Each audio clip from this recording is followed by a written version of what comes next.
שלום לכולן, אנחנו פה היום כדי לצלם מדריך איפור לאור בוגר יותר, נגיד 45 ומעלה, ובשביל זה הזמנתי לכאן היום את מירב, שאני חושבת שיכולה להיות דוגמנית נהדרת לטובת העניין. זאת מירב, תכירו.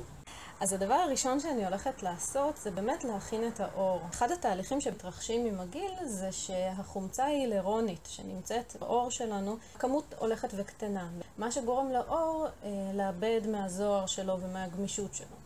ולכן אני תמיד מחפשת חומצה הילרונית בקרמים שאני קונה. הקרם עם החומצה ההילרונית, ואני מניחה אותו לא ממש קרוב לעין, וקצת יותר רחוק ובטפיחות. במקום קרם לחוט אני שמה סרום. זה סרום שאני מאוד אוהבת, של חברת סבוקל. אז אני שמה כמה נקודות. סרומים הם ממש עוזרים לקלוע את הלחות שיש באור בפנים, שהיא לא תברח.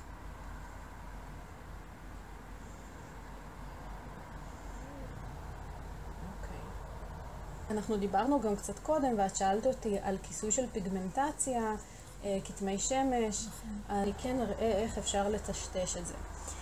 זה קורקטור של מק, זה בא בדואו, זה תמיד בשני גוונים, בוורוד ובצהוב, כאשר הצהוב מנטרל אדמומיות, והוורוד מנטרל פיגמנטציה. עכשיו, מי שיש לה קיאויות מתחת לעיניים, אפשר לערבב את שני הצבעים ביחד ומתקבל גוון אפרסקי. אז מכיוון שאנחנו מדברים על פיגמנטציה חומה, אני לוקחת את הצד הוורוד. אגב, הקורקטור הזה מגיע בכמה גוונים, אם אתן יותר כהות, אז פשוט לקנות את הגוון הכהה יותר.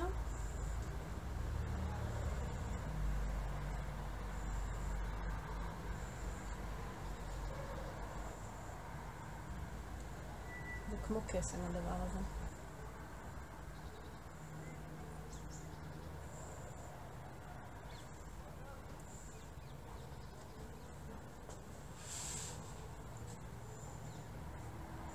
כמובן שזה קצת ורדרד, אז אי אפשר לשים רק את זה. נצטרך לשים מייקאפ מעל. אם לא מנטרלים את הפיגמנטציה עם הקורקטור, אז ברגע ששמים מייקאפ באזורים האלה הוא נראה אפור. כי כאילו בהיר על כהה זה פשוט נהיה אפור. טוב, השלב הבא זה המייקאפ. אז לאור שהוא בוגר יותר, אני תמיד מעדיפה להשתמש במייקאפ שאחוז המים בו הוא גבוה. זה אחד החביבים עליי. מייקאפ של בורז'ואה שנקרא Healthy Mix. אז אני מתחילה ממרכז הפנים.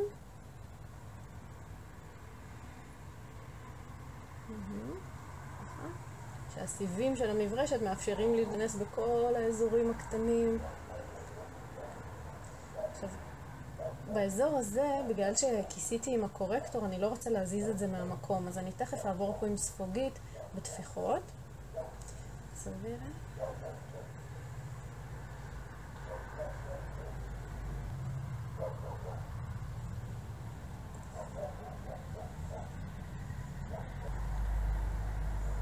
צריך להפעיל כוח, אני כן מפעילה כוח כשאני מורחת.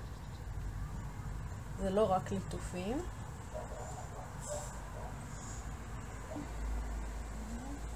סנטר.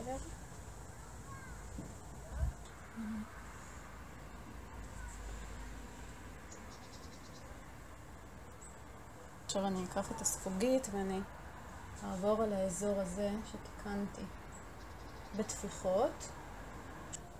אז אני עוברת לעיניים. אני רוצה לנטרל את הכהות, אין לך הרבה כהות. הגוון הוא בסך הכל כחלחל, אז הצבע הנגדי לכחול הוא קטמטם. אני הולכת להשתמש בקורקטור של בובי בראון. לי יש את הפלטה המלאה, אבל הכל נמכר בבודדים. אני לוקחת את הגוון שנקרא Light Peach.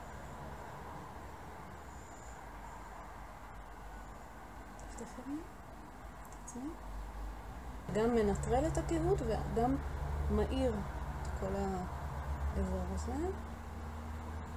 מקסים. מה זה עושה?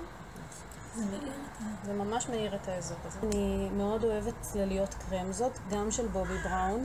רוחות כמו חמאה, אפשר לטשטש אותן מאוד בקלות, אין מרגישים אותן, וזה מתקבע. אז אני מותחת את האף, ממש מורחת אותה. שלא לדבר על זה שזה הרבה יותר קל להשתמש בצלליות קרם.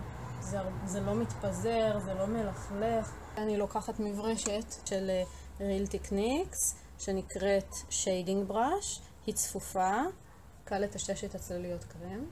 אני עוברת רק על הגבולות. כבר בשלב של הצללית אני לא נכנסת לאזור הזה. עצרתי ממש לפני שהקמטוטים מתחילים, ממש פה. זהו, באזור הזה. מברשת 217 של מק, הפלאפית שאני עושה את הטשטושים, ואני לוקחת את הצבע הזה שנקרא Wedge, שאתן רואות הוא כמעט גמור. מבחינת המבנה, עצם הגבה שלך ועצם הלחי הן בולטות יותר מגלגל העין. זאת אומרת, גלגל העין יושבת בתוך ארובת העין. ואני רוצה למשוך את תשומת הלב לאישון שלך. מה שאני רוצה לעשות זה להצליל את האזורים האלה. אז אני לוקחת את הצללית הזאת שהיא באמת כמעט בצבע גוף, קצת יותר כהה מהגוון שלך. ואני עושה מין תנועות כאלה של וישר, אני קוראת לזה פנימה והחוצה, בשביל להצליל את עצם הגבה. עכשיו צד שני, קצת את הראש אליי, תודה.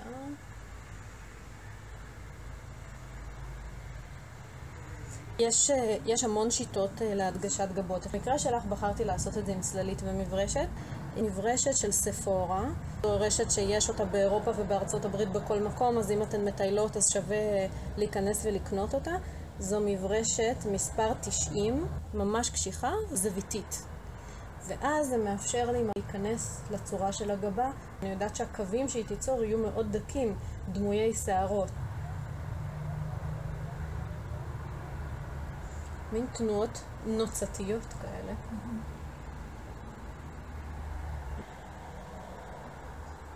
עכשיו אני הולכת לתחום את קו הריסים. ורסיה אחת זה לעשות את זה עם עיפרון שהוא לא שחור. בגלל העיניים הכחולות ובגלל הצבעים של האיפור שבחרנו, אני הולכת לעשות את זה עם עיפרון סגול חציל. אל תדאגו שזה לא יוצא מושלם, הקו. ברגע שאני אסיים להעביר את הקו, אני אטשטש אותו עם האצבע או עם מקלון אוזניים או עם מברשת. תסתכלי ישר. איך יודעים איפה למשוך את הקו למעלה, במיוחד כשהאפיים פחות מתוחות. אז תמיד זה בעצם ההמשך של קו הריסים התחתון. הנה הוא. נכון? לכל העיניים, כולל עיניים עם זוויות ממש יורדות. אוקיי. אפשר לרכך את הקו הזה אם רוצים, לקחת מקלון אוזניים ופשוט לעבור עליו. אני אראה את זה עם השלב הבא. השלב הבא אני אעשה בכל זאת שחור, כדי לראות איך זה נראה יותר לערב. זה האייליינר ג'ל של מייבלין, שחור. וזה בא ביחד עם מברשת כזאת. מברשת לפרטים קטנים, והיא נהדרת כדי למתוח את הקו של האייליינר בעצמי. אותו דבר, אני עוברת על הקו. שוב, אל תדאגו שאם זה לא יוצא מושלם. תשתדלו כמובן להישאר כמה שיותר קרוב לקו הריסים. אבל אם זה לא יוצא חלק לגמרי, לא לדאוג, אני הולכת לטשטש את זה.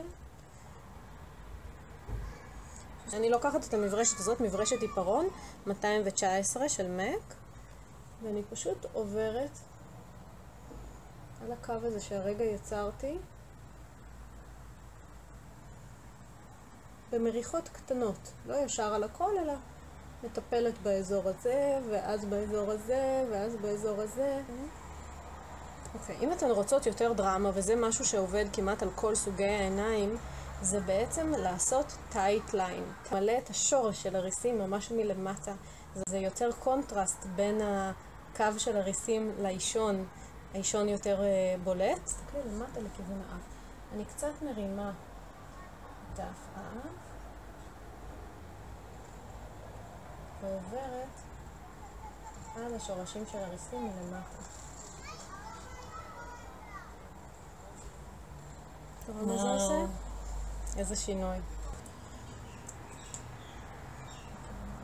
מסרקת עם הקצה של המברשת את השורש של הריסים, אז זה גם מרים אותם למעלה וגם עוד קצת משחיר את השורש ויוצר תיחום. אני לוקחת את הקורקטור של בובי בראון שנקרא Light Peach, פשוט מניחה אותו באזורים הכהים.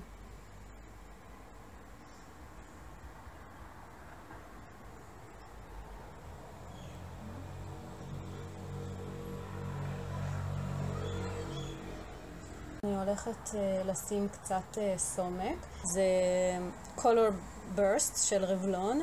זה ליפסטיק, אבל אני משתמשת בו גם כסומק. ואני ממש מורחת 3 פסים פה, כאילו יצאת לקרב עכשיו. ככה. ואז אני לוקחת את הסטינג בראש של Real Techniques, שהיא מברשת סינתטית. אני פשוט בתנועות סיבוביות מטשטשת את הצבע.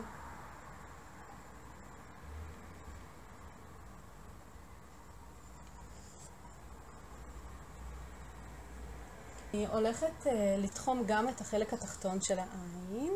תסתכלי למעלה. וגם פה. אני שמה את הצללית הקרם הבהירה יותר בחלקים הפנימיים, כי זה נותן אור ופותח את העיניים. בחלקים החיצוניים אני אתחום עם העיפרון הסגול, גוון חציל.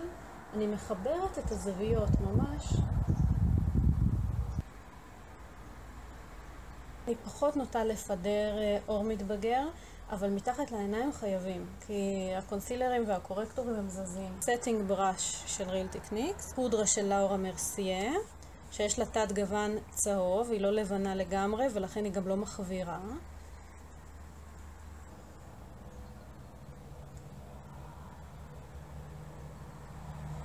אז הנה. מעט פודרה, רק פה טיפה במצח, כי אני רואה שבאמצע, באזור ה-T, יש טיפה ברק. לגבי הצללות. קונטורינג. כן, קונטורינג. אני עושה את זה עם צבע שהוא רק בגוון אחד יותר כהה מהצבע הטבעי שלך, בשביל לתת מימד לפנים, שהפנים לא יראו שטוחות. אז זה מה שאני אעשה עכשיו. אני הולכת להשתמש בצבע הזה של MAC. אני שמה פה מפעמון האוזן באלכסון ככה. אני עוצרת פה, איפה שהגבה מתחילה, אחרת זה יהיה קצת דרמטי מדי. קצת בקו השיער. את השאריות אני שמה בצדי האף. לא שאת צריכה ממש הצללות לאף, אבל שוב, כדי שהמראה לא יהיה דו-מימדי, אלא תלת-מימדי, אני שמה קצת. גם טיפונת על קו הלסת. פשוט כששמים מייקאפ על כל הפנים ולא מצלילים את אזור הלסת, מה שנראה לפעמים מרחוק, זה שהצוואר והפנים באותו צבע. רואים איפה הצוואר נגמר והפנים מתחילות, אז זה נראה ממש אחיד. אז בעצם מה שאני עושה, אני מפרידה את הראש מהצוואר. אוקיי. ושפתיים. גוון של התוחם שבחרתי הוא קרוב מאוד לצבע השפתיים שלך. למה אני עושה את זה? גם כי עם הגיל נוצרים קמטוטים מסביב לשפתיים, ואז כששמים רק את השפתון הוא עלול לגלוש. והתוחמים יש בהם שעבה שעוצרת את הגלישה של היא ממש יוצרת גבול בין החומר של בין החומר של השפתון לחומר של התוחם.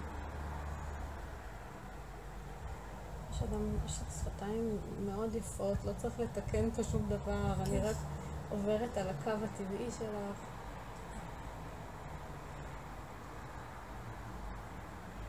כן, ואני קצת מקשקשת עם התוחם בתוך השפתיים, כי זה יהפוך את השפתון לעוד יותר עמיד. אוקיי, אז של פופה, מסדרת מיס פופה, מספר 101.